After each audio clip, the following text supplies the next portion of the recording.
This Minecraft video feels illegal to watch. And why? Well, let's start with, how's this ladder casting a shadow in Minecraft? Well, it's not a shaders mod, and it's actually not even its shadow. Since when we move off to the side here, you can see that the ladder is just simply painted in such a way where if you stand from the right angle, it looks as if it's actually leaning on the wall. But the truth of the reality is that there's not even a ladder, just a wall. And a floor, I guess. We've talked a lot about how great it can be to reinvent and improve your Minecraft house with redstone.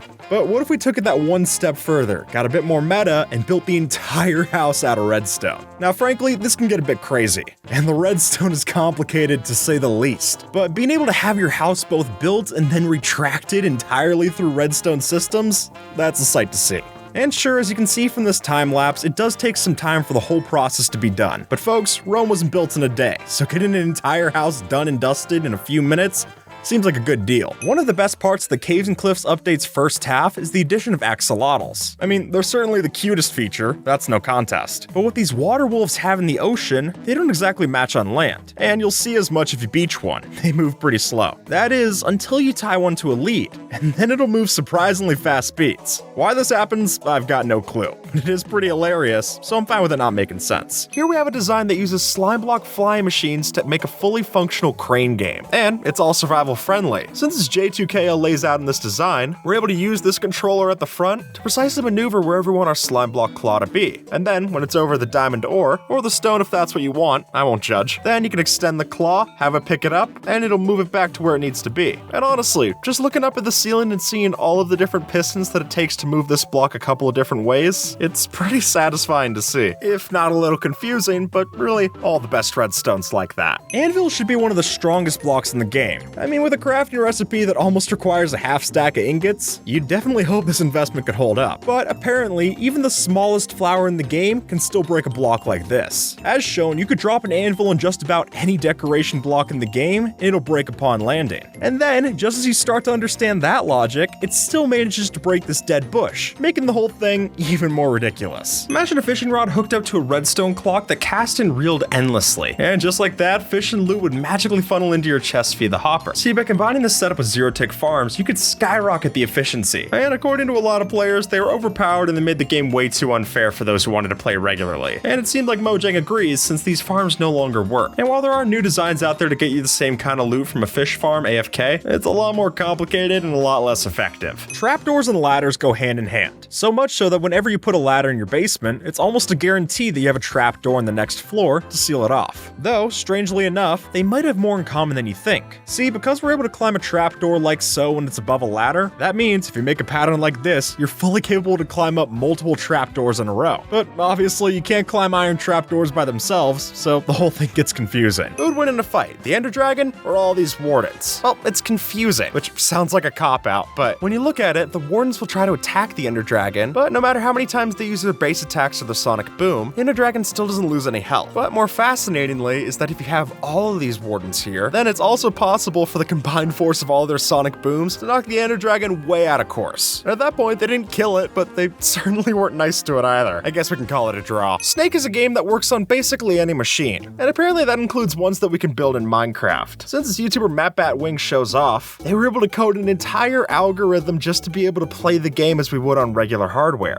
And things that would sound simple to explain take a whole bunch of redstone just to get to work. Like, just to be able to remove the tail right, you need this entire grid of redstone here. And while it looks a bit confusing to see all the redstone, when you actually watch it play out on the screen, it moves pretty fluid. And I just think that's incredible, so credit to them. Iron golems can be a decent bit of help if you need it, and at the very least, they'll work the graveyard shift at your local village. So just round up the iron, set it up like this, and the job will be done. Or maybe not. You see, if the pumpkin isn't placed last, then the golem will not spawn even when it's in proper formation. And in fairness, this is likely a holdover from the older versions where you couldn't even place a pumpkin unsupported. So, as such, the code never accounted for the possibility. Instead of storing your stuff in a chest, why not store them as physical blocks? Which sounds crazy, but what's even crazier is looking at this little machine that Ilmango built to store over 884,000 of the things. And to me, this looks like the way that Wally stores things, and then moves it down the elevator with fly machines to where it needs to go. And really, just looking at the time lapses of this thing is enough to be satisfying alone. Something about seeing a whole huge wall of blocks moving this way, let's face it, that's just cool. And while I'd personally feel lucky to find 8 diamond ore, let alone 8 384,000 of them. If I had that amount, I would want to build a system like this just to show them off. If anything, it'd just be cool to collect them all up and then use a fortune pickaxe. Instamining is one of the simple joys of Minecraft, which is why it can be frustrating when something breaks your stride. And while plenty of things can do that, nothing bugs me more than cobblestone. As it is, cobblestone takes longer to break than normal stone. And maybe it's just me, but it seems odd that a block that's clearly already broken and smashed up takes longer to break than a solid like regular stone. Unless Steve adds some concrete or paste to cobblestone after mining it, I think it just doesn't make sense. With the new tick command, you can now create slabs from any block. And with these unique slabs, you can design smooth open areas like the one that we showcase here, helping to give your world a more realistic and seamless feel. Now, the way that we do this is slowing down the tick rate and then using pistons to slowly move the blocks into place. Since pistons retract on 2 ticks, just slowing it down to 1 tick lets us get this mid-stage pull where now we've got slabs made of everything. And while building a large area like this might be a challenge, making just a lawn to surround your base could instantly enhance its looks. When you're traveling, nothing breaks your stride quite like water. Sure, if you have a boat, you're just fine, but on your own, we tend to move a lot slower through the water source blocks. Then, if that's the case, why is it that when you waterlog a ladder, it becomes faster than a regular ladder? No joke, the game somehow combines the water swim speed with the climbing speed of the ladder and makes the operation all the quicker. And while the science would likely disagree, I'll take any excuse to get the sky limit faster. Mirrors are something that we still haven't seen added to the base game, and while we could use a mod, there's another solution in vanilla. See, as this user shows, if we make a mirrored version of our build like so and then place glass in the middle between the two, we get that mirror effect that we wanted, which is cool to see, even if it does take double the time to build. Though if you have world edit commands, those might help to speed this up. But even if it is a burden to make, the results won't go underappreciated. According to Mojang, honey is the stickier block when compared to slime blocks. But why do these only stick to slime blocks then and not the honey block? Well, even though it's on the bug tracker, the reason is because honey is 14 by 15 by 14, while the slime is a full 16 pixels on each side. And that would be why we can't put our vines, glow lichen, and the rest on top of these, just because there's not enough room. You can't place 2-block tall flowers in the new decorated pots, or any flowers inside of them for that matter. And while it is possible to put one of the tiny flower pots on top of it and have it still look right, the truth of the matter is that even though these decorated pots are, well, pots, there's no way to put anything inside of them. Not water, not potions, not plants, nothing. Which is just confusing. Why would you add in these new 2-block tall plants that you get from the sniffer in the same update, but you give them no way to be planted inside of the new pots that came along with it? I don't know. This glitch gave a whole different method to using TNT, since by placing a TNT on a fence and then lighting it up, the explosion would go right through it, completely ignoring the fence as if it was made of air. And the reason it works is because TNT explosion in Minecraft do not recognize fences as solid blocks, which, as the more devious among us found out, was a useful glitch when it came to pranking your friends. Figuring out how to start building your Minecraft dream home can be a real challenge, but when your house works like a fever dream, then that might be on the right track. At first glance, all that's visible is this tiny house, but on the inside, you'll see a much larger picture. You see, if we lay out the viewing angle just right from this entrance, we can give the illusion of a much larger house inside the little shack. And even if it becomes less convincing once we walk around, from the right view, it's still a real sight to see. For a fairly standard house, this is one that we've got our eye on. Or more appropriately, it's got its eye on us. You see, when utilizing a bit of depth on the side of the roof and some black material here, something of a face starts to appear, which is quite a surprise for sure. And while you might not be able to see what's happening from the front, we can catch a bit of a smolder from the side. And even if that doesn't hold a candle to the rock himself, it could make for some pretty solid real estate. Getting onto the nether roof is a tricky business. And while we typically use ender pearls, those are expensive and painful. So if you're on a budget, this might be the best way out. Luckily, using this glitch, we can make it possible to phase through just about any block, including bedrock. See, since their hitboxes are so weird, all we need to do is place a boat like so underneath the composter, and just like that, we gain ourselves a way right up to no man's land, which for a couple of planks is a lot easier to come by than a set of ender pearls. Just make sure you bring the materials to find a way out, otherwise you'll be pretty trapped up there. Having a cool base is one thing, but having a cool way to enter that base is on another level. So if you're tired of getting to your secret stash the same way as everyone else, this might make quite the entrance. Now, this might look like just a hole into the void, you'd be exactly right, but the true secret here is that we not only have one hole through bedrock, we have two. That way we can exit through the seeming death pit and then re-enter with an elytra into our secret base. And as long as no one has x-ray to see where the actual base is, this should do a good job of keeping your goodies hidden. See, if we were to hold a ladder as an item in our hands, it has about the same amount of depth as anything else. But when you place that same ladder on the side of a block, it turns paper thin. I mean, this ladder has less depth than a ladder item dropped on the floor. And unless we get something like default 3D in the base game, I guess it'll be a fun thing thing to notice going forward. This skin is only possible on Bedrock Edition, since in Java, if you were to have transparent pixels on the first skin layer, it'll just turn them black instead. But in Bedrock, that's not the case, and the only requirement for Bedrock is that you have just one visible pixel, making for this perfect camouflage skin. When you look at these floating blocks, they look like they're towering over the build below. And that's in no small part thanks to the big shadows that they're casting. But even knowing that that's not how Minecraft's lighting engine works, it still looks pretty convincing, which is made all the more impressive by the fact that when you fly down to these floating blocks, they are floating, but not by as much as you thought. In fact, they're only one block off of the ground. And then just by using darker colors of concrete and other colored blocks, we give the illusion of these artificial shadows that darken the ground. If you're building out a base in the Nether, then looking up at that same ugly red tinted sky can get pretty old pretty fast. I mean, at least in the overworld you get clouds, that's way more of a treat to look at. So if you want to recreate that, then you can actually do such by making windows or sky illusions in your base. And it definitely puts you on the right track to turning your underground base into way more of a Caesar's palace. So if you ever get bored of the trapped in lifestyle, this might be a way to get a change of scenery without actually having to, well, change the scenery of your base. And honestly, I don't know which one would be more effort to do. Forget about the end ship, because this ship is actually going to be able to fly. Now, what we see in this build actually draws heavy inspiration from the incredible work of Ian McHugh, who's an art director, concept artist, and illustrator known for their work on companies like Rockstar. And then, by adding in a few of the flotator blocks that you can find inside of the Minecraft potato snapshots for April Fools, we can actually make this very build fly too. Which, when you put this next to a flying machine,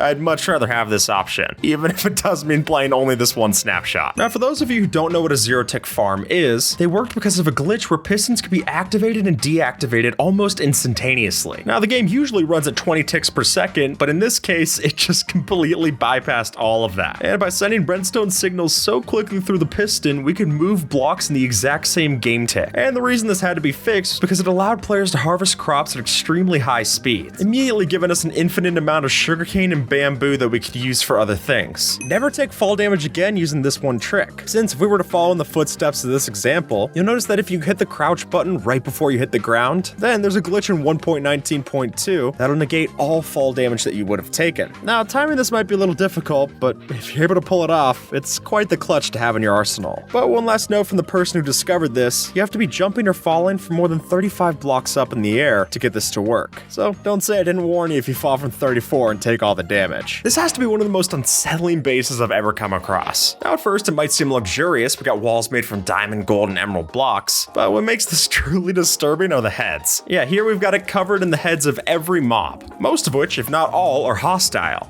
Honestly, that doesn't make it any less creepy. I mean, I know people decorate sometimes with antlers on their base, and we've shown off a build hack like that in the past, but having a whole bunch of mob heads like this just feels like I'm always being watched, and not by people who are my biggest fan. In snapshot 21W08B, you didn't have to use a budding amethyst to get more of this stuff, but instead, by placing a piston facing upwards with a slime block on top, all we had to do was line all faces of that slime block with a corresponding max amethyst chunk, so that when we activated the piston, it would duplicate all of the shards. Which, if you need a lot of tinted glass, could come in handy. But I can't say the same if you need a lot of spy glasses, because those are barely useful when you have one of them, let alone 65. Here's why the hanging sign might be one of the deadliest blocks added in Minecraft. No, I'm being serious. If you boot up Bedrock Edition and place a hanging sign like this, then by throwing a channeling enchanted trident into it in the right angle, you'll see that the trident gets stuck, but it's not deadly. At least, you think it isn't. That is until you have an entity actually walk underneath it. At that point, the trident thinks it's supposed to spawn some lightning, and any mob that comes close enough to it will be struck by lightning many times a second. And then what your friend thought was just a simple store selling tridents quickly turns into a funeral home. Their funeral home. When Mojang added in the dolphin to Minecraft, I don't think they could have expected this glitch. But as players found out, you could exploit it in such a way by setting up a water stream with the dolphin inside of it, and then having that go into another portal, where then you can throw down a shulker box near the portal, the dolphin would get up, enter the portal, and the shulker box that we had dropped would be duplicated, giving us a carbon copy of anything that was inside of that extra shulker box. And while I think Mojang wants to make dolphins useful, they don't want to make them this useful. It's been patched out. In science, perpetual motion machines are just a hypothesis. But in Minecraft, it's as simple as 8 rails placed together like so. Since by building a square of regular rails like this, if you place a minecart on top of the slope, it'll continue to go around and around the loop, never slowing down. And to make things funnier, you put an entity inside, and that just makes the whole thing speed up. In Java Edition, the way you stay safe around a skulk sensor is to walk along on wool. But in Bedrock, that's not an absolute. Since if you were to step down from one wool block onto another wool block, even though both of those aren't supposed to send up vibrations, somehow the act of changing your footing is enough to trigger it, which can be a big problem problem if your redstone contraption triggers at the wrong time. It's not much of a trap for your friends if you end up trapping yourself. You know how I mentioned that it makes sense to take damage from magma blocks? Well, that's still true, but what doesn't make sense is that when you sneak down on the magma blocks, then you don't take any damage. And I've heard a reasoning that when you're holding sneak, you're supposed to be walking more carefully on the stones of the magma. That's all well and good, but what's even more confusing is that when you go underneath a slab like this, visually, it still looks like you're crouching down, but if you're not holding that sneak key, the game thinks you're not, and it'll just apply damage the same. Unless we're talking about the secret killer rabbit, the bunnies in Minecraft are nothing to be afraid of. Though someone at Mojang disagrees, because when Ravagers were tested in snapshot 18W43A, these pillager monsters were afraid of rabbits, which is a fun Easter egg, but unfortunately, Jeb confirmed in a tweet that it was removed to maintain the beast's lore. In Bedrock Edition, if you were to build a cycle of pistons like this and have them extend, then what you'll see, even though it's confusing, is this bug where you get teleported to x equals 0 on the axis. And while this is a pretty big glitch, and it could be pretty dangerous if used incorrectly, it could also make for some funny traps or pranks. I mean, think of it, you're just watching the block feed tape redstone machine, and then 1 second, you're instantly teleported to the middle of nowhere.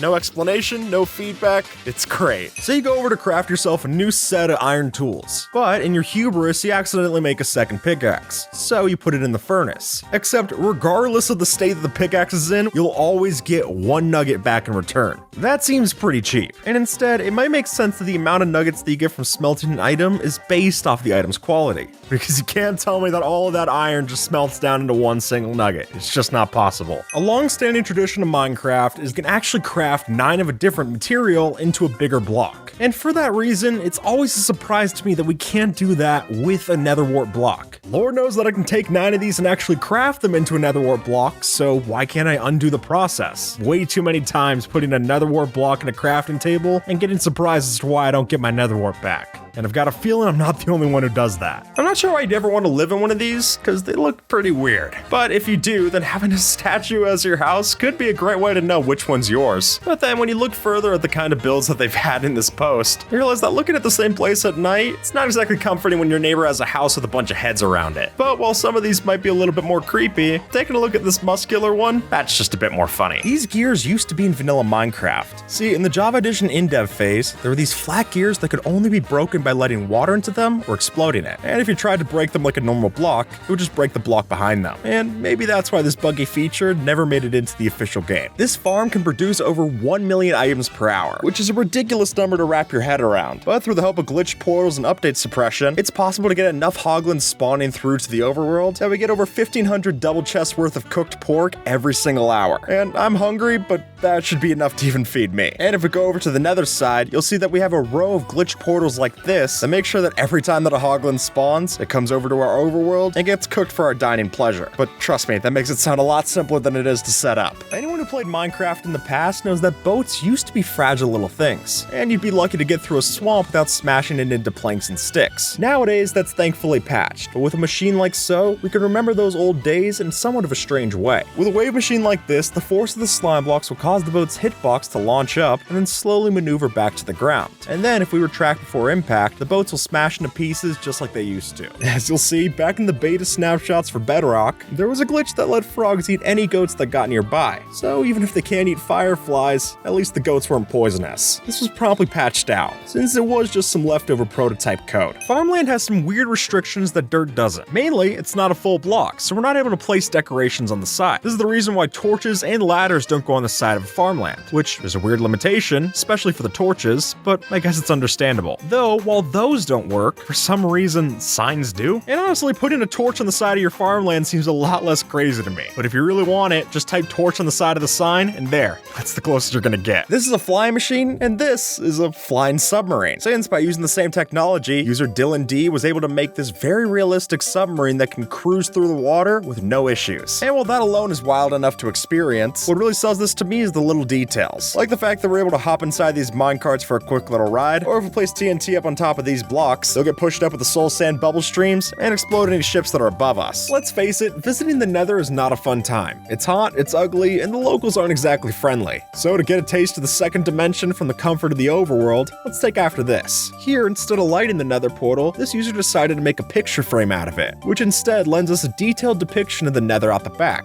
And while it might be a bit disappointing once you step through, it's much safer than anything we'd see in the actual Nether. And thankfully so, might I add. In a game made of cubes, getting a convincing circle is a tough concept, but with a mix of cleverly placed stairs and blocks, we can start to get a pattern like this. And to go a step further, by using a mix of item frames and torches, we can use this command to place seemingly illegal decorations off of the grid. So while you might have to trust the process to pull this off, the end result is nothing short of mind-bending. And if anything, it's just weird to finally place torches on a stair block. It just doesn't look right. In a lot of ways, single player can be a much riskier operation than a server. At the very least, you've got no one else to blame if something goes wrong. So say you're playing by yourself late one night and happen to stumble into a Nether river. Now the situation does look pretty dire, but not unsalvageable. You see, one major exploit in the single player system is the ability to pause whenever you like. And that's where the saving grace comes in. By quitting and rejoining constantly, you can use the brief seconds of spawn protection each time to maneuver yourself out of the situation. Is it cheating? Sure, but hey, who said exploits have to be fair? While blaze spawners make for a pretty popular way to get plenty of EXP in the Nether, anyone who's ever messed around with a fully automatic gold farm knows that the zombie piglins can offer their fair share. But one of the reasons for that actually bases around a glitch. You see, many people know that the way that their aggression system works is that when they get attacked, they actually get the other people around them angry as well. But what's interesting is that if we kill some of those auxiliary aggro pigmen, even if we don't touch them at all, they still drop EXP. And this is what allowed us to make fully automatic AFK gold farms for EXP in the Nether. And now, for the foreseeable future, this is now working as an intended mechanic, which is great for both us and our mending tools. So you're probably not building your house out of melon, but this might make you reconsider. Because strangely enough, if you use melon blocks as a texture for your walls, it'll look like a wallpaper ripped straight out of the 60s. And hey, mix in some green furniture, this will actually start to look kinda nice, even if it is a little dated. So we've seen that with update suppression, you can make some pretty crazy things. But probably the weirdest one has to be when you get Bedrock to actually drop as an item. Yeah, no joke, even though it was coded out in 1.9 for Bedrock to drop itself as an item, the geniuses over on Prototech and Samcraft have found out ways in 1.12 to get Bedrock to actually drop from end gateways. And honestly, you know when you completely broken the rules of Minecraft? When your trophy chest looks like a 5-year-old showing off what they got in creative mode. And if I didn't actually see them get it with my own eyes, it'd be hard to believe it's true. That's how remarkable the feat is.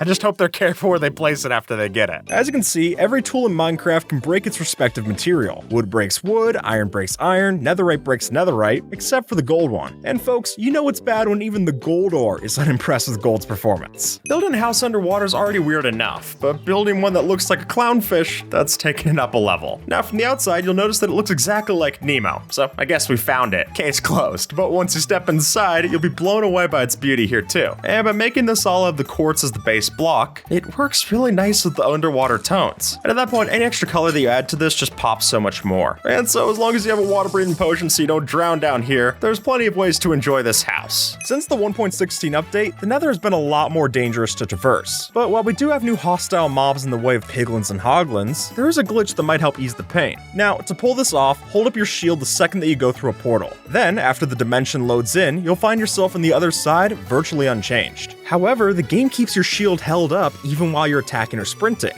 meaning you can fight mobs as usual while still blocking their attacks. Now, the glitch doesn't allow you to eat or place blocks while you're doing this, but the other payoff is pretty worthwhile. Nobody likes it when you're ready for bed and then you're told that you can't sleep. And I'm not just talking about the message that you get when there's monsters nearby, but specifically this one, which is that the game's telling you the bed is too far away. Now, hold on, it's close enough to click on. I thought I was well within my rights to assume I could sleep here. But no, I guess this is a special case. And considering the fact that no other block in Minecraft shares this behavior, it feels like an unnecessary attempt at realism, and then at the same time, effectively breaking the game's own internal logic. The Farlands is easily one of Minecraft's most popular glitches, which is impressive because it was never in a full version of the game. But before the world border was added into Minecraft, if you traveled millions of blocks out in the oldest versions of the game, you could eventually find this, like finding some kind of hidden level left in by the devs. And while Mojang would eventually remove this in Java, in Bedrock Edition, there did still exist something called the Stripe Lands, which is also visually a mess. pass. But hey, it's cool to see something still exists. This might look like a pretty mediocre base with an even more mediocre door, but the truth is anything but, since when we open it up and step inside, we'll find that we've created this entire massive base in a completely different cyberspace. And really, when you see one of these examples with the immersive portals mod, it does not take a stretch of the imagination to picture the kind of TARDIS that you could make with this. It is pretty cool, and it makes me wish we could connect portals like this in the base game. Alright, pop quiz. What's the fastest way to get to the Nether? While some might say that all you need is an iron bucket, build the speedrunner portal to get yourself to the other dimension, it's actually even easier. Since back in the day, just by pressing the F4 key, that would trigger the game's portal creation code, causing another portal to spawn right in front of you. No obsidian needed, no flint and steel even. Literally just by pressing F4, you were there. And it was immediately obvious why Mojang had to remove this because players started building structures made entirely of nether portals, which I'll be honest looks no weirder than the brick pyramids that we had back then anyway. This old glitch let you phase through walls. However, it was only possible in creative mode. See, the way that the game's entity hit system worked is that it completely ignored the blocks that you were colliding with. And so, as a result, players could easily walk or pass through blocks. And so, even though this was only in creative mode, Mojang didn't like the no-clip feature, and they removed it. Why is this minecart different from the others? Well, as it turns out, the minecart hopper is a slightly different texture as opposed to the other ones. And not just on top, but if you look at the bottom, you'll see that the hopper part of the minecart actually pokes through the bottom, which makes sense, otherwise the items would just fill up into the basin, and that doesn't seem all that helpful. But if you didn't look at it from this point, I don't think any of us would have noticed. Traveling for long distances is not an easy feat, especially in the Nether, and the 1.16 update hasn't helped that much except for this glitch. See, players discovered that if you were to ride a strider and lean it against a wall, you'd start going ridiculously fast in just a matter of seconds. Now, for obvious reasons, this was removed. And while I can't say that it makes any less sense to be in the game than Iceboat Highways, it is also true that the strider was supposed to be a slow mob, and it was quickly patched out in just a later snapshot. Minecraft's a game made of cubes, not circles. So how does this work?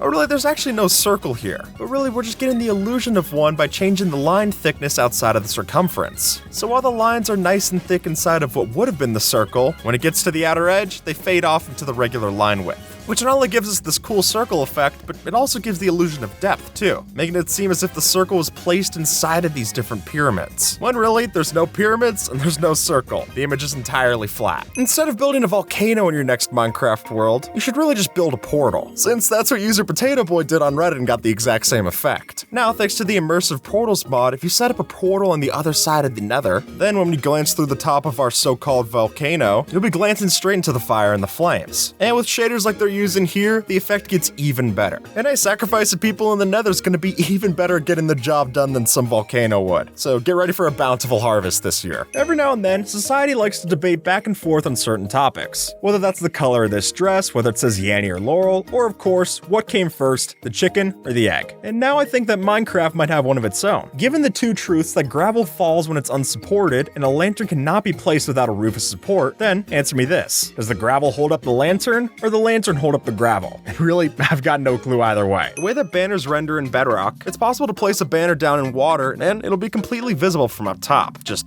soggy. Here's a glitch that's older than Minecraft itself. To pull this off, the player would put any items inside of the chest, and then press the escape key. As soon as you log back in, all the items would appear to be in the chest, as well as the inventory, giving you 2 copies for doing something as simple as quitting the game. But after Mojang made a change to how the game saves our world when we hit escape, this was no longer possible in any released version of Minecraft. If we tuck a villager into a minecart like this, its hat will still poke through the floor. So with enough slabs and a shepherd villager, we can make our very own moving Roomba that rides around your floor. And the funniest thing about this is that the villager can still pick up things like bread, carrots, and potatoes, so it'll help you clean up your food scraps after the 5-second rule. Starting a farm is a slow process, and while bone meal might help you cut down on the growth cycle, it can still be a pain to break the crop and get a measly return. Though if we look over to Minecraft's loot tables, we might be able to tip the scales. You see, the way that the Fortune 3 enchantment works, we can even see the benefit when we break our carrots and potatoes. So, sure enough, the next time that you go to harvest, maybe bust out the Fortune 3 pickaxe instead of your fist. Just that simple change could net you an extra item for each crop planted, which, trust me, adds up. Now, if you were to get hit by a falling anvil, it's gotta hurt. And while that's true for us, it's not as much for the villagers. Or at least, if you compare the two, in Bedrock, if you drop an anvil on a sleeping villager, it won't take any damage. With the advent of bees in the 1.15 overhaul, Mojang gave us something new to put in our bottom. bottles. And while that's nice, there is a little detail here I can't quite understand. If you look at the two textures, you can see that a honey bottle is 4 pixels more full than a water one, which is strange, but maybe that's why we can't craft water blocks like so. Minecraft cats haven't always looked this way, and I'm not talking about new textures, but rather removing some textures. Since strangely enough, in snapshot 20W45A, the cats that you'd see walking around appeared to have lost their legs. But it was also most certainly a bug, and that's why this got fixed when it reached the bug tracker. Building vault doors with redstone's nothing new. And while we've definitely seen some really large piston doors, what about a door made out of really large pistons? Made by crafty masterman, this here isn't just a big vault, but it's a big vault made out of even bigger large-scale blocks. And those large-scale blocks are completely functional.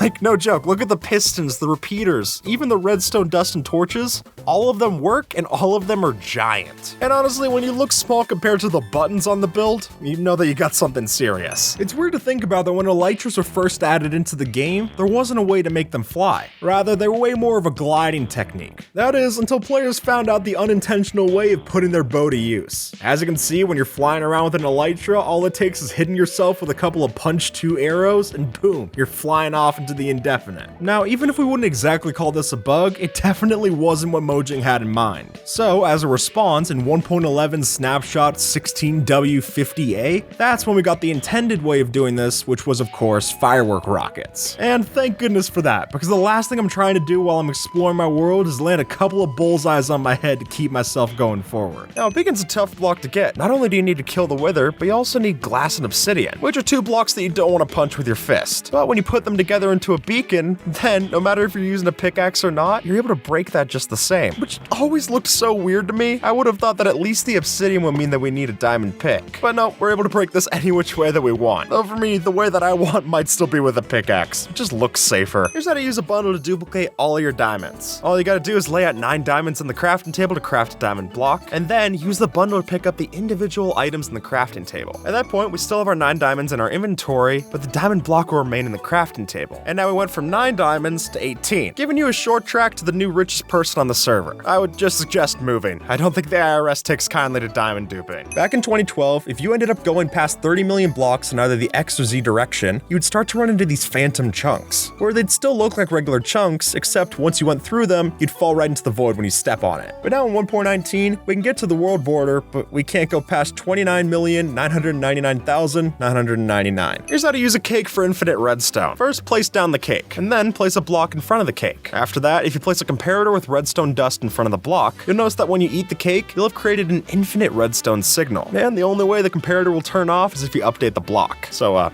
don't.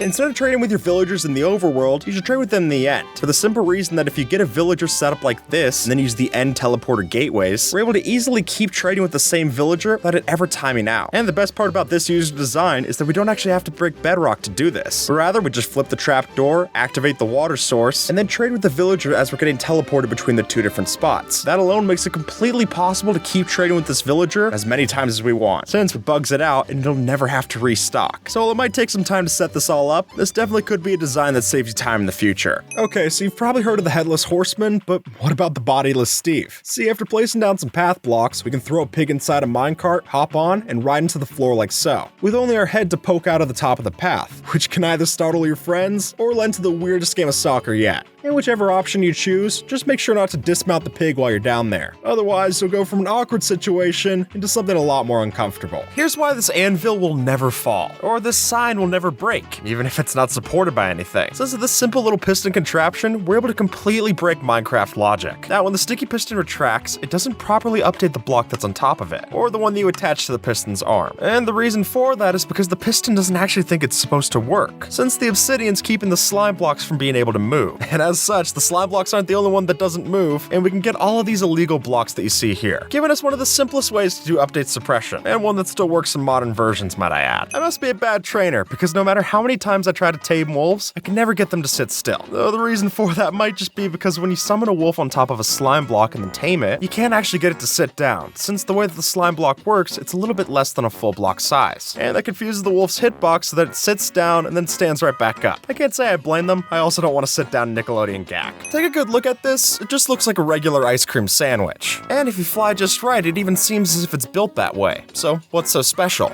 Well, as soon as we move off of that charted path, it turns out that the ice cream itself is actually separated from the sandwich. Which is not only an illusion, but also an identity crisis. I mean, what's an ice cream sandwich without ice cream? But really what this has made me realize is just how much the book texture looks like an ice cream sandwich. With the help of sand blocks, we're able to drop one of these gravity blocks above us and use that to walk through a wall. But that's only worth trying on Bedrock, since in Java, it'll just push you out of the way. Have you ever had a glitch so bad that it felt like the game was falling apart? Well, in Bedrock Edition, one of the worst glitches occurs anytime that you doubled your distance from spawn point. So here, when you got to this distance, your movement would start to lag absurdly, causing significant gameplay issues. And eventually, you would just fall through your world, making you lose all your progress, and guess what? Anything that you had would be completely lost in the void as well. And it was glitches like these that were a big reason why Mojang didn't add hardcore mode until very recently into Bedrock Edition. Thankfully, this doesn't happen anymore. If you actually look at these walls we placed nearby, you notice that there's a frog placed inside of the gap. As RaiseWorks pointed out, the frog's hitbox is so small that it can squeeze right in between 4 walls placed in a square like so. Mojang then went on in 21W13A to also ruin the End Island. Since when you came through to fight the Ender Dragon, you noticed that the End Island generation was completely broken. All we had was a massive lump of endstone, and you couldn't even find the towers or the dragon if you wanted to. So I guess that makes your fight a little easier, but a lot more anticlimactic. And it was fixed shortly after. When you place down a block inside of a bubble column in Bedrock Edition, then there's a chance that that block will appear as if you waterlogged it, even if it isn't a waterloggable block. And that's easiest to see with glass like this, but it can also work with other blocks like honey blocks. Though keep in mind, this is just a visual bug. You don't actually have an aquarium there. When you log out and log back in, it'll just disappear. Here we've got both a flying machine and death from above. Since the design here makes a fully operational bomber plane that'll seamlessly carry you over whatever destruction you lay out. And despite clearly being effective, I also think this looks quite cool. But as you can see from Jackson's video, building this on a server that can't handle the lag might just mean that your machine goes up in smoke instead of your friend's base. But hey, at least you got your wish. You definitely did bomb the plane, just not in the order you hoped to. Finding buried treasure in Minecraft is easier said than done. Now sure, it's easy to find the buried treasure maps themselves, since they stick out in big sunken shifts, but actually finding the place where X marks the spot, it's not as simple. And while there are plenty of little tips to help you pinpoint it, if you're on Bedrock, the solution is as simple as a Riptide Trident. By launching yourself into nearby walls in the sand bed, you can glitch through the blocks and find the chest just like that. Is it the most practical method? I'm not entirely sure, but when it's this ridiculous, I'll gladly take another excuse to use my trident. Here's how to kill the Wither in 1 arrow. You're just gonna need to use a lot of redstone. Since what Cubic Meter built here is a machine that's able to use TNT blast to speed up how quickly we shoot an arrow to the point where it's able to do enough damage to instantly kill anything. And what I particularly like about this design versus what we've shown off with the rail cannon in the past is that here it uses the explosion from the Wither in a blast chamber before deleting it with the railgun. And honestly, to do all of this for a redstone competition too, that's even more impressive for me. I can't imagine pulling together anything this impressive ever, let alone during the stress of a competition. Amethyst isn't an easy block to get, and making an entire house out of amethyst is definitely not going to be easy to do either. And so this creator's idea of having their house built inside of a geode is definitely weird, but in the best way possible. And inside of this house we've got multiple different sections, but all of them are going to be crafted from amethyst, making it look more purple than purple blocks, which I just think is very funny. And while the sound of walking around on all of that amethyst might be enough to drive anyone crazy, at least from a visual standpoint, I like how this one looks. If you watch closely, you'll notice that in Bedrock Edition, Steve actually blinks. But in Java, that's not the case for Steve, Alex, or any of the new skin variants added in. And thank goodness, it's pretty creepy to watch. I love trading with villagers, but when I'm done with my business, I don't exactly want to hang around with them.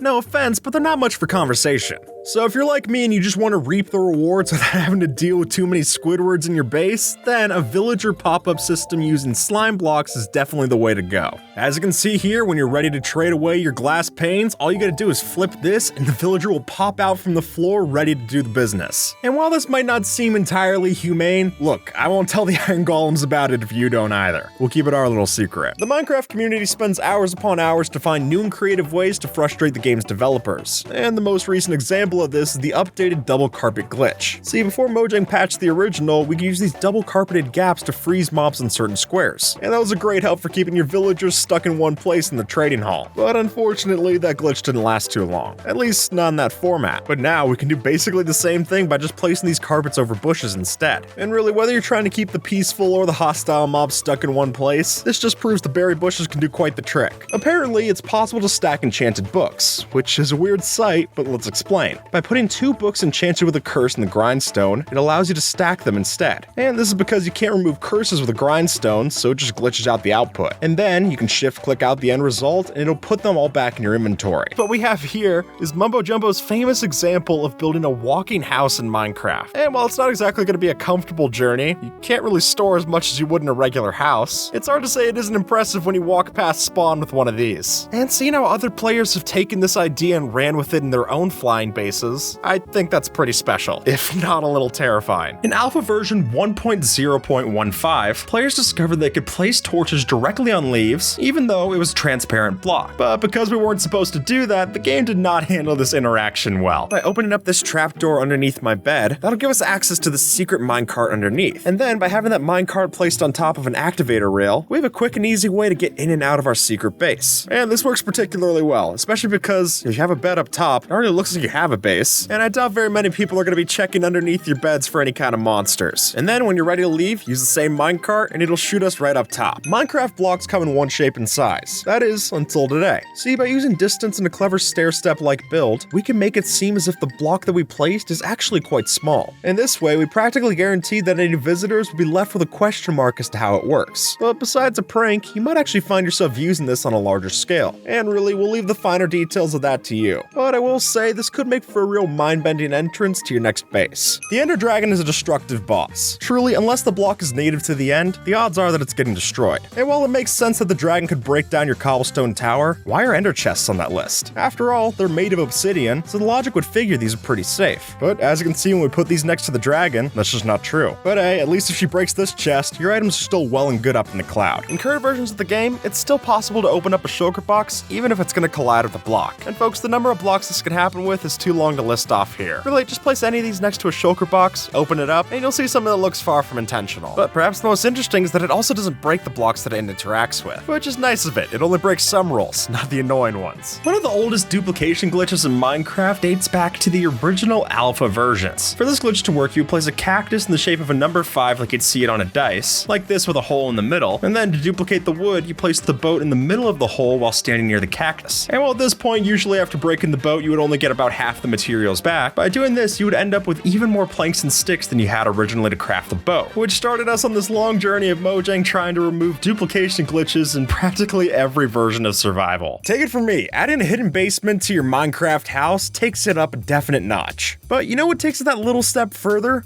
Developing a secret backdoor entrance to that said basement. Now, how you go about building the secret entrance is an open-ended question. There are a lot of different options to build here. But personally, my go-to is using this secret rabbit-based carrot detector, so that when you hold your carrot key nearby, Bugs Bunny over here will sniff it out and let you right in. It's straightforward, it's weird, and most importantly, it should keep your secret stash safe. Now, it's common sense that if you're on fire, water is the cure-all solution. I mean, even cauldrons uphold that fact. They aren't exactly for consistency. But if we all know that to be true, then I ask, how in the world does this work? As it happens, if you're on fire in a boat, you're able to submerge yourself in water and still burn the same. Stranger still is that you're still able to drown in that very water, even if it doesn't put you out. And folks, that's the definition of a lose-lose situation. Composters in and of themselves are kind of a ripoff. I mean, to put in all this plant material and just get one bone meal, it seems like a raw deal. But while that's a different discussion for another day, what's actually weirder is that you can't compost bamboo.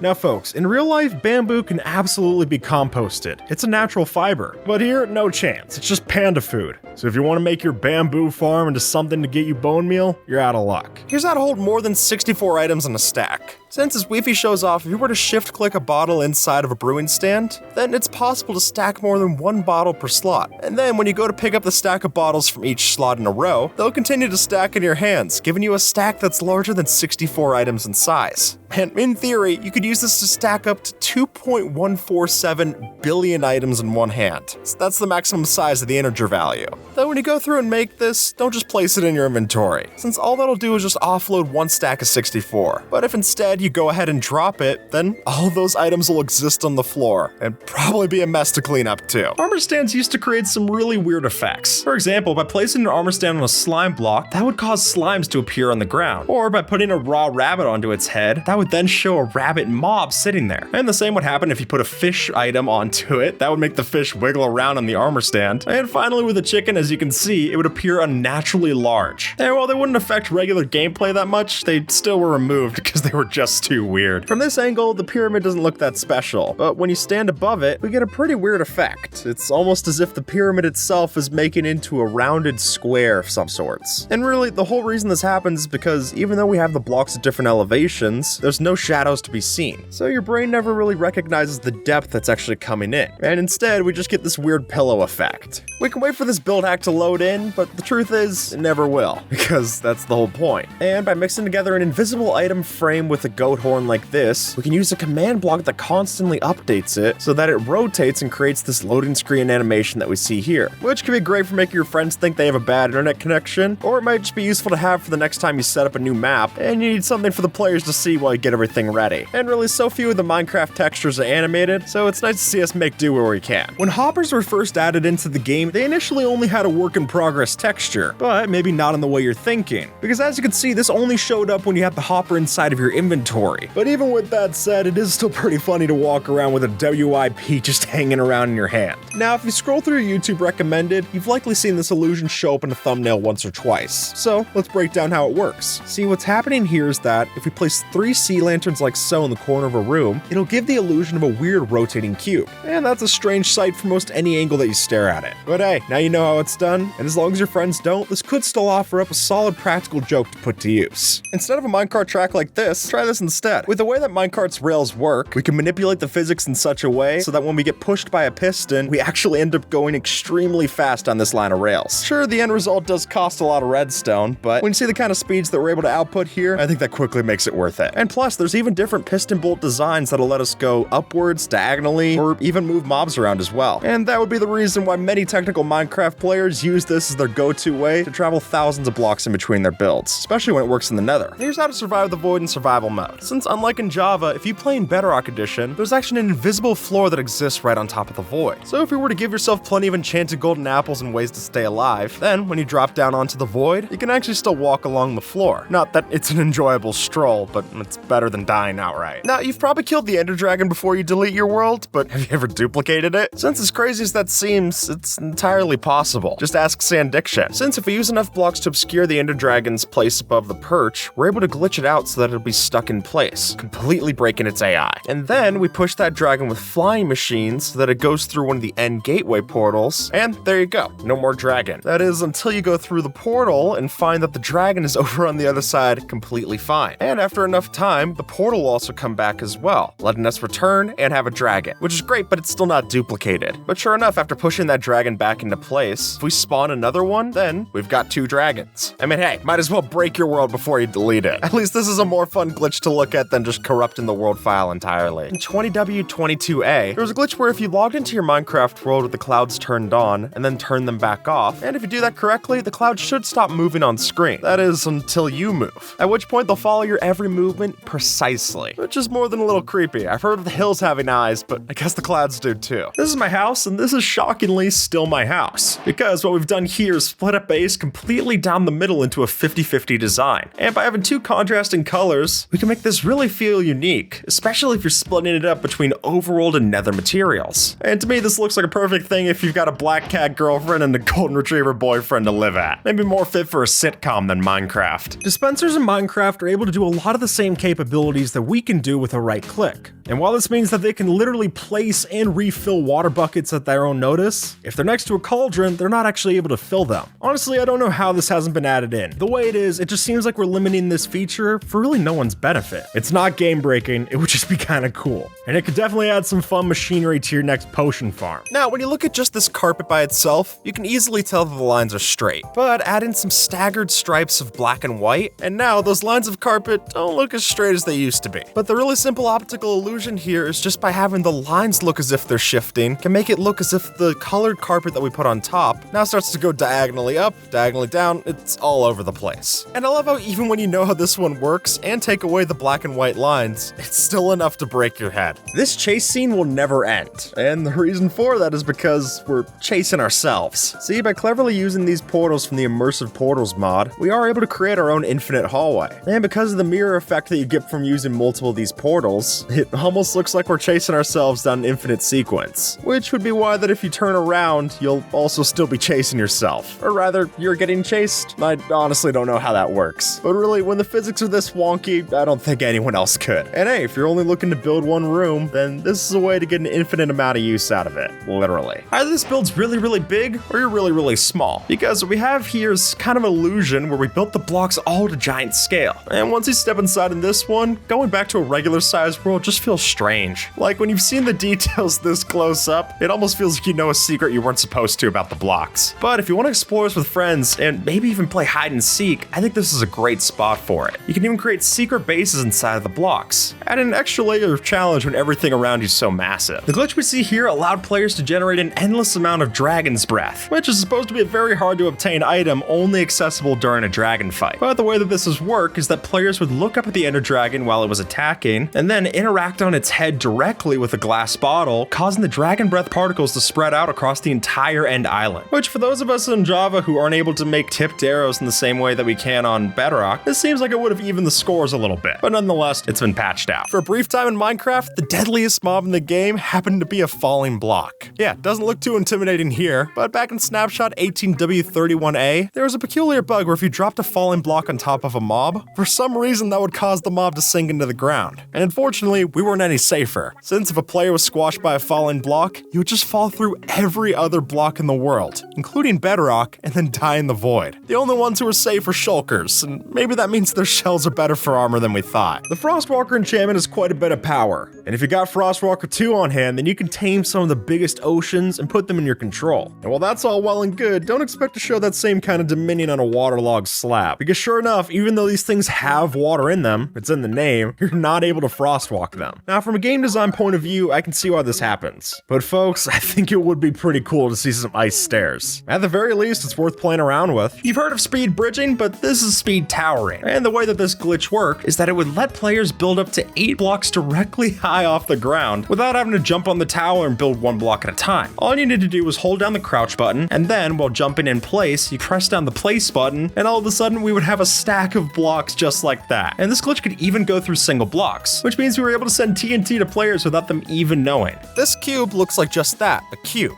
But what from this angle looks like a full cube rendered out, when we move off to the side, you can see that it's not actually connected all the way around. And at this point, I think I would just prefer looking at it from this side angle here. Elytras are a great asset to have, but having to beat the dragon before you get one could be something of a hassle. So if you found the end portal and want to jump to the good stuff, all you need is a piston to make it work. As Mysticat shows, pushing yourself with a piston underneath the portal is enough to teleport us to the relative coordinates in the end. So if you got a slow falling potion and a handful of ender pearls, we can quite literally find the end city loop before even attempting the dragon fight. Here's how to get some illegal blocks in Bedrock Edition. Since by using very complex systems like we've used here to break portal block, you could lag out the game with enough updates of redstone where eventually using Silk Touch let you pick up this rare item. And unlike in Java, we can actually hold it in our inventory, letting us place these bubble effects anywhere we want, which I think would be really cool to have, even if it's just with commands. Prior to version 1.18, if you were to put down a composter and sit inside of it, then if you used a piston or a falling block to collide with your head, that would squish us into the composter, and that would glitch out the hitbox so that we could see all of the world around you, giving us the infamous composter x-ray glitch. And while it doesn't look like the kind of x-ray that you'd get banned on servers for using, it's still very useful if you wanted to track down the caves they need to light up.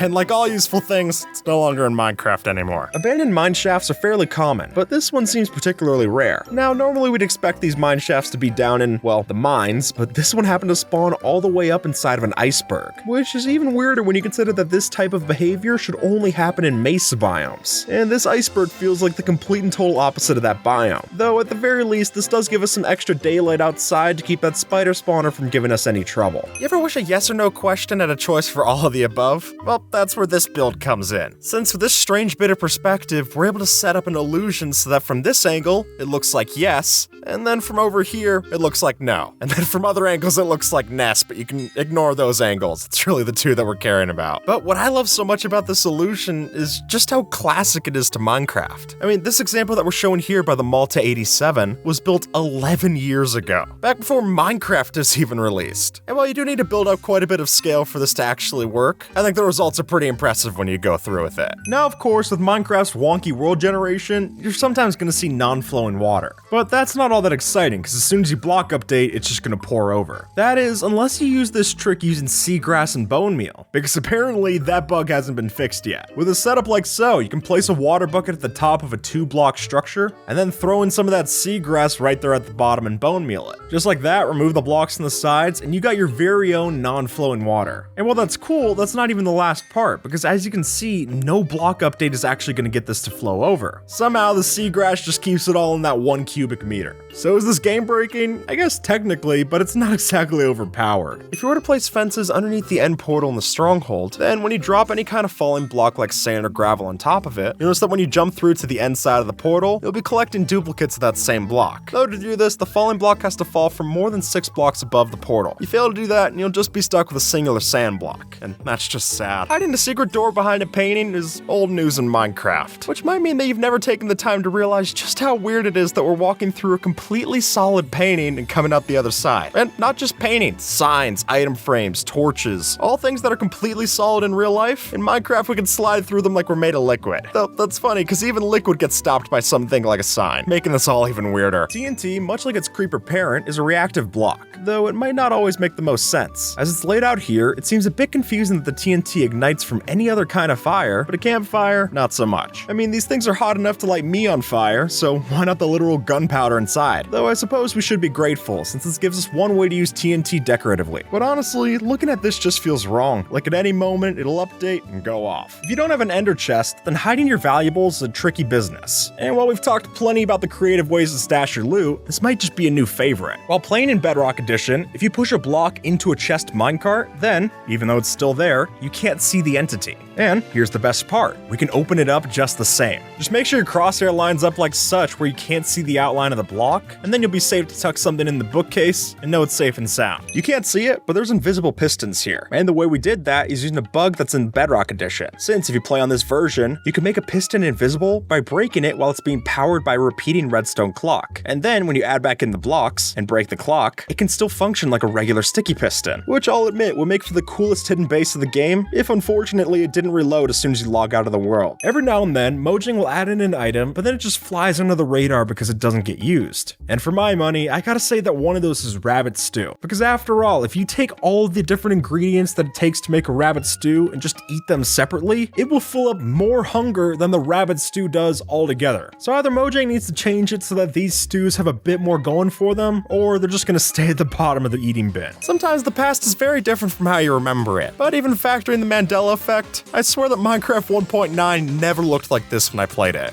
And unfortunately, now when you go to boot up Minecraft 1.9 in the standard Minecraft launcher, you instead be greeted to the sight of everything looking completely broken. The text in the chat will be off, textures look weird, parts of the world are just missing, but luckily when you play this version through other third-party launchers, those tend to fare a little better. Pets make for great companions, and thankfully in Minecraft, we're able to collect a few of our own. But keeping them alive is a different thing entirely, and more often than not, we just leave them at home to keep them safe. So to find that balance between safety and sidekick, Bedrock might have a solution. See, mobs over here behave pretty strangely when exposed to the right potions. Meaning, if we take a bunch of our pets, unload a ton of decay potions, and then heal them at the last moment, some will eventually enter into this bug state. In which case, isolate them, and you've got yourself an immortal buddy. And sure, the methods might be questionable, but the results are hard to argue. Joker boxes are good for far more than just holding your loot. And thanks to their hitboxes, we can use these just as much as a block as we would as a backpack. See, if you're playing on Bedrock, you may be able to exploit an interesting bug that allows us to walk through walls. No joke, and the execution's actually quite simple. All we need to do is place a shulker box on the side, stand it against a wall, and then open it up for us to be pushed through. And sure enough, as the box expands, we're pushed over to the other side, and we can make quite the escape this way. So if you're looking to get into your friend's base or pull off a magic trick, I think this does a good job at both. No joke. Minecraft inside of Minecraft. As Sam Uri and their team put together, this is a full-scale computer that can play Minecraft inside of the game itself, complete with 8 kilobytes of program memory, 256 bytes of RAM, and a 96 by 64 resolution screen. It's probably not the most beefy version of Minecraft, so don't expect shaders anytime soon, or more than one color, but you can play with a full-scale PlayStation controller, and not to mention that within the game itself, there's actually an impressive amount of things that you can do, including storing items in chests, smelting items in a furnace, and even crafting. I mean, come on, the grass even spreads over time if you let it long enough. There's so much that's possible here, it's really impressive. And the fact that it was done with no command blocks, data packs, or mods, yeah, that's just absurd. Hats off to them. Netherite is supposed to be the strongest thing in Minecraft. I mean, even if you drop the item in lava, it'll never burn. So why then is it not given the same resilience when it goes up against a cactus? Truly, any item that you throw at the cactus, regardless of what it is, will just break on sight. Which is made all the stranger by the fact that if you were to take that block, not throw it into the cactus, but place it next to it, then the cactus just completely falls apart. I guess it could dish it out, but it just can't take it. This wooden block will never burn down. That's because it's not really a wooden block. And back in the day, normal wood blocks were perfectly flammable, but that wasn't the case for double wood slabs. And weirder still is that the way they would break these slabs the quickest was using a pickaxe instead of a regular axe. So if you wanted to build a house without having to disable fire tick, this was the option for your wooden roof. Or it would have been before Mojang stepped in and said, nope, the only thing you can use for a not flammable roof is instead cobblestone. You ever wonder how hamsters are able to run in those balls for hours? Yeah, I know, I don't get it either. I also don't get anyone who's able to run, period. But after looking at this illusion by Rock and X10, I can at least see some of the fun to it. Now, at first look, this seems like a pretty cramped hallway, but halfway through, we're walking through an immersive portal so that we're not actually walking to the other side of the hallway, but rather falling into it, until eventually we have this repeating circle illusion. And, God,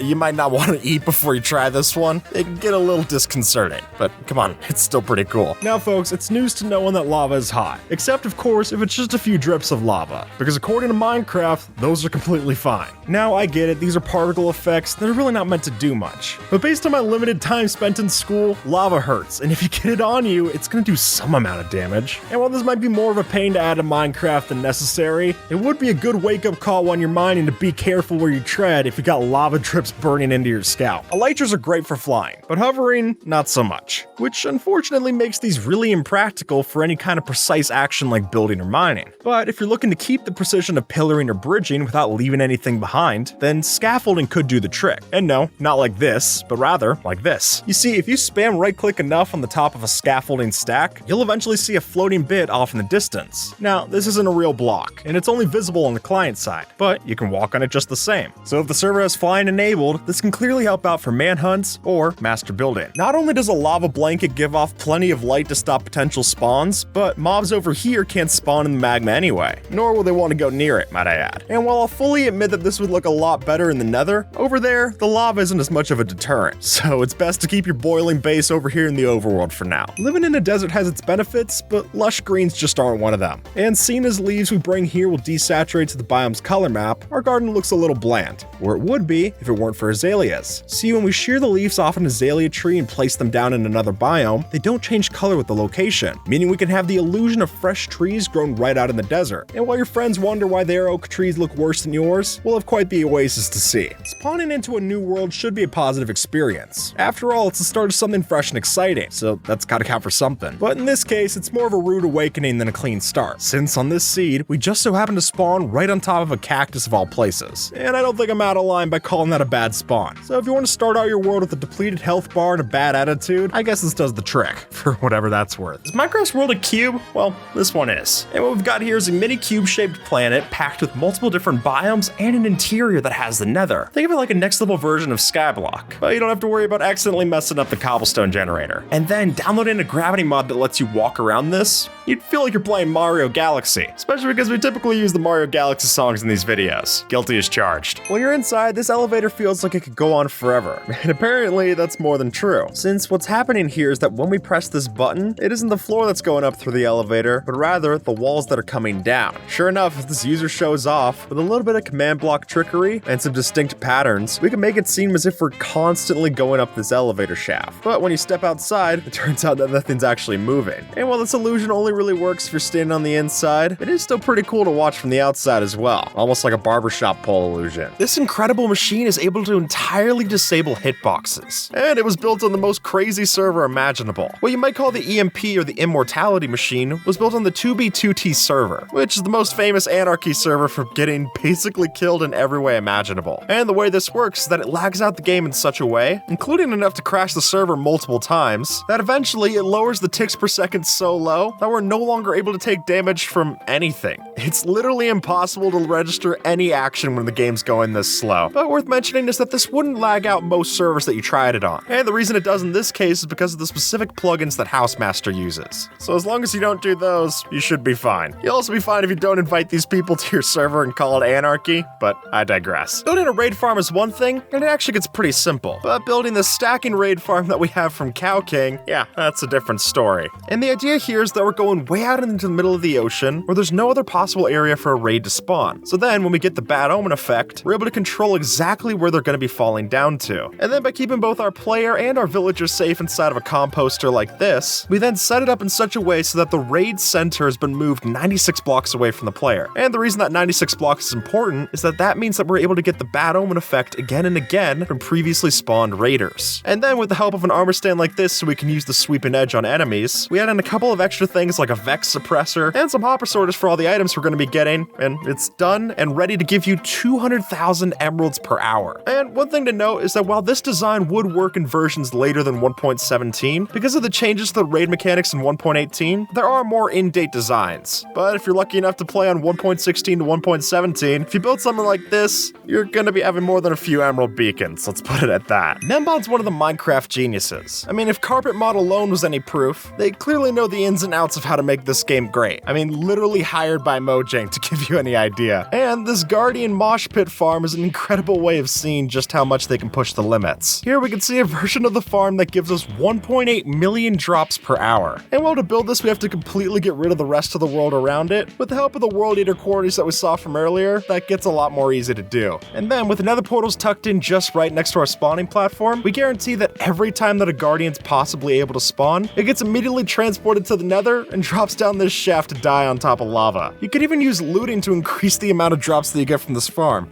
You know, if 1.8 million per hour wasn't enough, I won't judge. This Mushroom Fields biome spawned in with only 3 blocks above the water, and with no mobs or trees in sight, which really begs the question, how small can a biome be before it's no longer considered a biome? But seeing as mycelium blocks only spawn in a Mushroom Fields biome, this does make the cut. And really, just imagine traveling thousands of blocks to try and find a mushroom island, only to find this instead. Ouch. Because lily pads are rendered so thin, if you were to run on top of a row of these, you'll notice that the particles that you give off from your feet are actually the water particles instead of the lily pads, which I actually think makes sense. It's like your feet are splashing up water instead of splashing up parts of the lily pad. Using flying machines to dig a perimeter is nothing new, and tiny ones like this tunnel blower have become pretty popular. But what Samcraft's built here is something that makes those seem a little small by comparison. And really, to call this quarry giant would be an understatement, since to actually be able to see the whole thing, you need to fly past it in spectator mode. But what this does is exactly what you expect. It'll systematically delete your world line by line. And it doesn't matter if it comes up against water, gravel patches, lava, anything. This monstrosity will take care of them, and then some.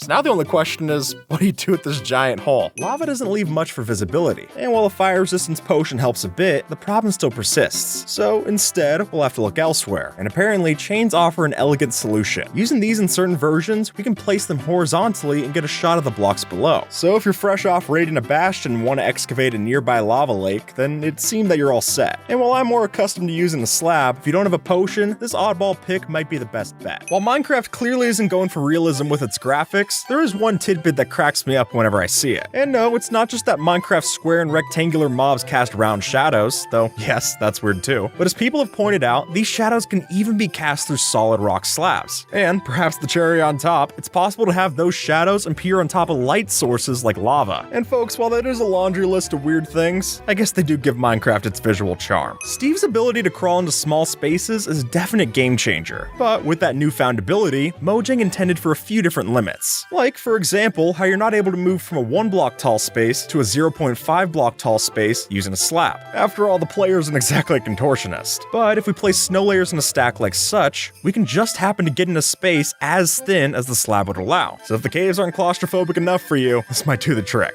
To many in the community, the Aether Portal is something of a white whale to see, and I'm sure many of us were disappointed to see it fail like this when we tried. But with Bedrock, we might have ourselves a solution, or at the very least, a workaround. Apparently, when utilizing waterlogged stairs and blocks like so, we can strategically set up some floating water inside the glowstone frame. And then, even after we break the pistons and stairs, the water will remain inside our new Aether Portal. Just remember, it'll disappear once you reload the world. By looking into this hole, we've got ourselves a perfect cow spying machine. And best yet, the cow's none the wiser. And the way that we make this happen is having an immersive portal tied up together with a repeating command block so that it's constantly teleporting our portal directly over an entity that we want to watch. And the original poster on Reddit has an even more helpful set of rules that you can see here on screen. Make the portal, name it with the command, and then with a repeating always active command block, you have it constantly teleport the portal entity above whatever entity that you want it to follow, giving us the perfect crystal ball to spy on your friends or your enemies. I won't judge. As everyone knows, Endermen can tend to be a bit camera shy, meaning if we make eye contact, that whole operation goes belly up. But while that rule is true, there actually is an asterisk there. See, if we continue to look at the Enderman in question and lock eyes, then we enter something of a staring contest, which is useful, but the strangest piece of this whole thing is that after a certain amount of time, that Enderman just gives up. Just like that, the monster turns peaceful and leaves you be. But I'm not complaining. Let me ask you this, can a firework hit an Enderman? It's a weird gray area, since when you shoot a firework rocket out of a crossbow, it is a projectile, but it also does explosion damage, which things like TNT and creepers still can damage the Enderman. But as you can see in the test, it just doesn't do anything to the Enderman. They'll teleport away and no damage will be taken. But more confusing that the wiki says this still works. And at that point, I don't know where the bug is. Is it supposed to work? Is it not supposed to work? Even the bug tracker still says it's unconfirmed, so who knows? Weight in Minecraft is a funny thing. Obviously, it takes some serious muscles for Steve and Alex to carry around stacks and stacks of raw materials, but what's even weirder is comparing the strength of Minecraft's other inhabitants. Take the drip leaf plant for example. While it will bend in a few seconds to an item as light as a feather, a literal anvil can hold on top of it with no problem. And then, weirder still is that if we stand on top of that anvil, it doesn't bend. But just us by ourselves? Yeah, you get the picture. Let's take a look at this confusing display. Since from this angle, we just have a dirt block floating in a room. But it gets even weirder when we step to this side. Not only does the wall that should have been here disappear, but now our dirt blocks turn into copper. And then, with another rotation, our copper turns into gold. And honestly, I think we have this alchemy thing figured out. Then finally, we could walk around to the last remaining wall and see that the gold turned into diamond. And I'll say that if this was a multiple choice test, I think the answer's pretty easy. Or it would have been, but in our case, it ends up being all of the above. Or rather, that you should go above and then go through the roof, since that's where we get the netherite block. Or that sometimes you just need to look at something from a different point of view to end up getting the best return. When the candles were first introduced to Minecraft, they came along with a lot of glitches. And one for example is that it allowed you to place torches and other items on top of them. As in the game's code, they were treated like a completely full block. And to start, it wasn't just torches, it was anything could be placed on these, which didn't do a lot for helping Minecraft make any more sense. And while this would have allowed for a bunch of cool build hacks, it's not in the game anymore. Built by Mythical Pingu, we have a full-scale redstone tank.